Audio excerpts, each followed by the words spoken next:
गोरखपुर का वो दिन, वो घर, जहाँ रो रो कर सबका बहुत बुरा हाल था।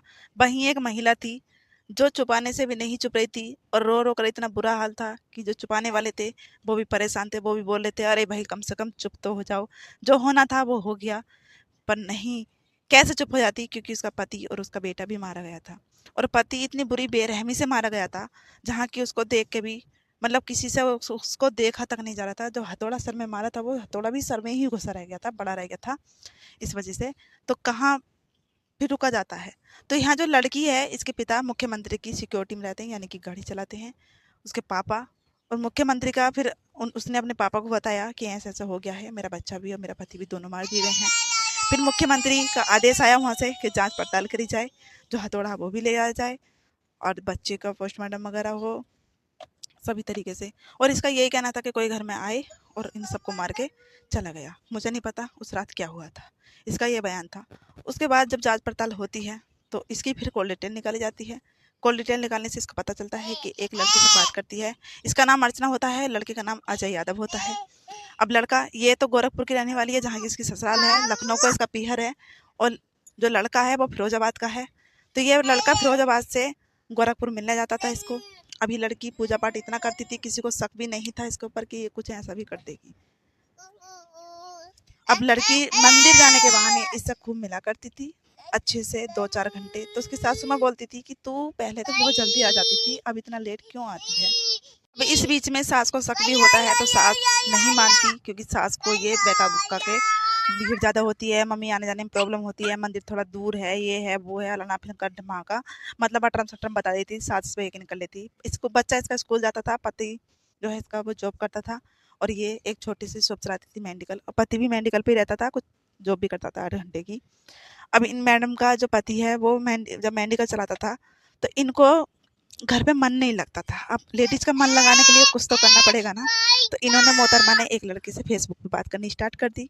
उसका नाम अजय यादव होता है, फिरोजाबाद का रहने वाला है। एफबी में बात करते करते इमोजी वगैरह भेजने लगी, इमोजी भेजते भेजते आई लव यू तक बात आ गई। मिलना मिलाना शुरू हुआ, मिलना मिलाना शुरू होके अब ये सबसे ज़्यादा मिलता था गोरखपुर आके। एक दिन इसने ये बोला कि प्यार तुम भी तो मुझसे करती हो, मैं ही थोड़ी ना करता हूँ आपसे प्यार। ये मैडम जी बोली कि हाँ मैं भी आपसे प्यार करती हूँ। तो लड़का बोला आ जाओ फिर मिलने। इसका प्यार जो है वो लखनऊ का था। अब ये दोनों लखनऊ पहुँच जाते हैं होटल में। अब वहाँ पे ये इतना मिलते हैं, इतना मिलते हैं, जो इनके ज़रूरी काम थे, ज़रूरी संबंध थे, वो इन्होंने मनाए। 4-6 दिन ये वहाँ रुकी, इन्होंने खूब अच्छे से मिलना मिलाना किया। वहाँ से ये अपने गाँव चला जाता है, फिरोजाबाद चला जाता है, और ये भी गोरखपुर आ जाती है। इसने अपनी फूफो का बेटा बता के इसको अपने घर में बुलाना शुरू कर दिया। अब सासू माँ भी इसकी पहचान गई कि हाँ सच में होगा कि फूफो का बेटा। अब ये सब होते चलते, जब ये सब होने लगा, तो अब इसकी सास जो है वो इससे पूछने लगी कि ये ऐसे क्यों आता है, तुम एक कमरे में क्यों रहते हो। पर इसने उसकी बात भी अनसुनी करी। अब जब इसका हस्बैंड मेडिकल से घर आता है, तो कभी इसका फ़ोन व्यस्त आता है, तो कभी इसका फ़ोन साइलेंट जाता है, तो कभी इसके फ़ोन की बिल्कुल रिंगटोन बिल्कुल ख़त्म होती है। इसके हस्बैंड को थोड़ा थोड़ा शक होने लगा, और पूछने लगा कि अब बात क्या है कि फ़ोन इतना साइलेंट क्यों रहने लगा है।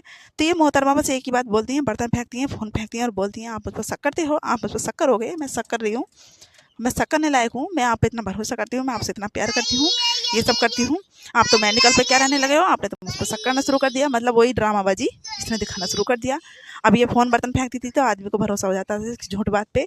आदमी जब इसका झूठ बात पे भरोसा करता था, तो समझता था कि हाँ मेरी वाइफ सच में सच बोल रही है, इससे गलती हो जाती होगी, फ़ोन साइलेंट कर लेती होगी।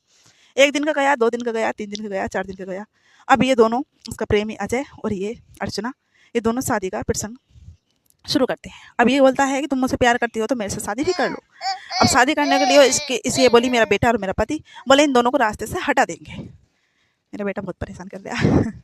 अब इन्होंने बोला कि इन दोनों को रास्ते से हटा देंगे। अब ये घर मिलने आता है, और इसका पति जब इसको देखता है नंगा अवस्था में, तो इसके पति को बहुत गुस्सा आता है। ये तुरंत उसी टाइम उसके पति को पकड़ता है और उसको हथौड़े से मार देता है, बिल्कुल ख़त्म।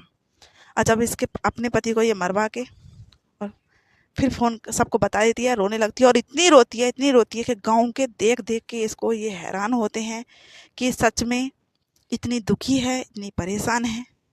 क्या ये बात सच है कि बहुत ज़्यादा परेशान है? क्या ये बात सच है कि मौत इसने नहीं, ये कांड इसने नहीं किया?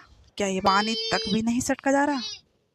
तो ये वही मोहतरमा है जिनने अपने आशिक की वजह से, अवैध संबंध बनाने की वजह से अपने ही बच्चे और अपने ही पति को मरवा दिया फेसबुक पे बात करने के जरिए। साथ साथ ये आप तस्वीर में ऊपर देख सकते हैं, आप देख के अंदाजा लगा सकते हैं। इतनी अच्छी जोड़ी चल रही थी और खूब अच्छे खाते पीते परिवार से थी ये बंदी, बट फिर भी इसने ये कर दिखाया जो किसी ने आज तक सोचा नहीं होगा।